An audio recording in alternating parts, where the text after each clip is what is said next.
കുരിശില്ലാത്ത പുത്രനെ ഒന്ന് സങ്കല്പിക്കാൻ കഴിയും? ക്രൂശിതനാകാതെ രക്ഷകനാകാൻ കഴിയും? അതാണ് ആ ചോദ്യം. ക്രൂശിതനാകാതെ രക്ഷകനാകാൻ കഴിയുമോ? അങ്ങനെ രക്ഷകനാകാൻ കഴിയുമായിരുന്നെങ്കിൽ ഈശോ മശിഹ അത് ട്രൈ ചെയ്തേനെ. ക്രൂശിതനാകാതെ ലോകരക്ഷകനാകാൻ കഴിയുമായിരുന്നെങ്കിൽ ഈശോ മശിഹ അത് ട്രൈ ചെയ്തേനെ. അത് പറ്റില്ലാഞ്ഞിട്ടാണ് കുരിശുമരണത്തിലൂടെ അവിടുന്ന് രക്ഷകനായി മാറിയത്. അപ്പം ദൈവഹിതപ്രകാരമുള്ള ദുഃഖം ഗെത്സമനയിൽ ഈശോനാഥന് അനുഭവിക്കുന്ന അതാണ്. ഗെത്സമനയുടെ ആ പൂങ്കാവനത്തിൽ രോമകൂപങ്ങളിലൂടെ ചോര പൊടിയുന്ന കഠിന വ്യഥയും വേദനയും ദൈവപുത്രൻ അനുഭവിച്ചപ്പോൾ സഹനത്തിൻ്റെ മുൾമുനയാണ്, സഹനത്തിൻ്റെ തീച്ചൂളയാണ്.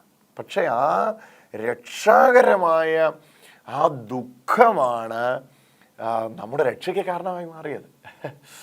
പുത്രൻ്റെ രക്ഷാകരമായ ആ ദുഃഖമാണ് നമ്മുടെ രക്ഷയ്ക്ക് കാരണമായി മാറിയത്. പുത്രൻ ഉറച്ച നിലവിളിയോടുകൂടെ ക്രൂശിനെ സഹിക്കുക.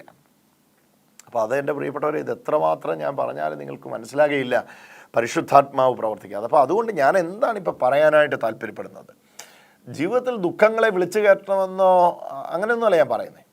ചില ഉത്തരം കിട്ടാത്ത പ്രാർത്ഥനകൾ, അത് ഏതിനോട് ബന്ധപ്പെട്ടായിക്കോട്ടെ, ചില സാമ്പത്തിക കാര്യങ്ങൾ, ചില മക്കളോട് ബന്ധപ്പെട്ടുള്ളത്, ചിലപ്പോൾ കുഞ്ഞുങ്ങളെ സംബന്ധിച്ച് ഉള്ളത്, മറ്റു ചിലപ്പോൾ ആരോഗ്യ ജോലി സംബന്ധിച്ചുള്ളത്, വേറെ ചിലപ്പോൾ കുടുംബ ജീവിതം സംബന്ധിച്ചുള്ളത്, മറ്റു ചിലപ്പോൾ ശുശ്രൂഷാ ജീവിതം സംബന്ധിച്ചുള്ളത്, ഉയർച്ച ഉച്ചനീചത്വങ്ങളെ എന്തുമായിക്കോട്ടെ, ചില ദുഃഖങ്ങൾ കയറി വരുമ്പോൾ ആ ദുഃഖങ്ങളെ നോക്കി ചോദിക്കാൻ നമ്മൾക്ക് മനസ്സ് വെക്കണം, ഇത് ദൈവത്തെ പ്രകാരമുള്ള ദുഃഖമാണോ?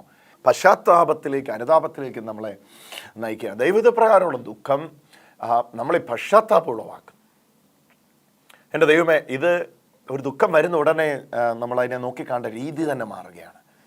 ഞാൻ എത്രത്തോളം എന്നെ ശുദ്ധീകരിക്കേണ്ടതുണ്ട്, ഈ പറയുന്ന കാര്യങ്ങൾ എന്തെങ്കിലും കഴമ്പുണ്ടോ എന്ന് ഞാൻ ആദ്യം എന്നോട് ചോദിക്കണം.